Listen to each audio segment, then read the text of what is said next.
Eden Santos, Net25.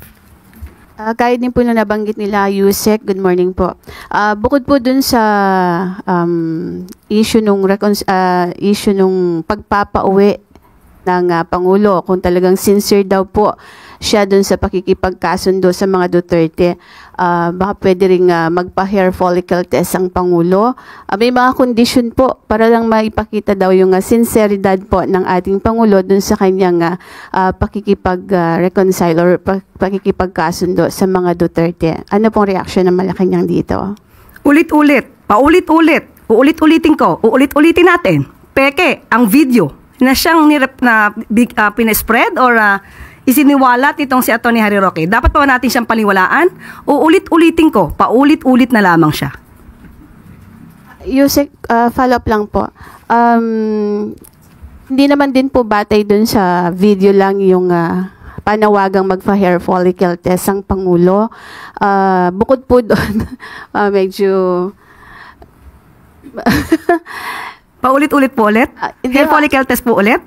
Yan po yung ilan sa tingin nyo ba meron silang karapatang magbigay ng kondisyon kapalit nung sinasabi po ng Pangulo natin na para makipagkasundo? Ang pakikipagkasundo po ay para sa taong bayan, hindi para sa personal na interes ng iba. Alalahanin po natin, maliwanag, uulit-ulitin ko ang sinabi ng Pangulo, sa lahat ng tao, gusto niya pong makipagkasundo para magkaroon ng stability, magampanan ang dapat magampanan at hindi madiskaril ang trabaho ng gobyerno. Ayaw po niya ng away. So, ang awayan na to, ang siya nagpapabagal sa trabaho ng gobyerno dahil puro paninira. Puro fake news na natatanggap ng Pangulo. So, ang pakikipagkasundo sa lahat, hindi lamang para sa mga Duterte, ay tama lang po na gawain ng Pangulo bilang ama ng bansa.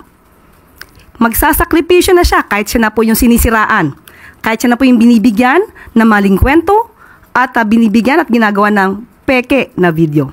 Yan po ang dapat na gawin talaga ng isang ama ng bansa. Salamat po.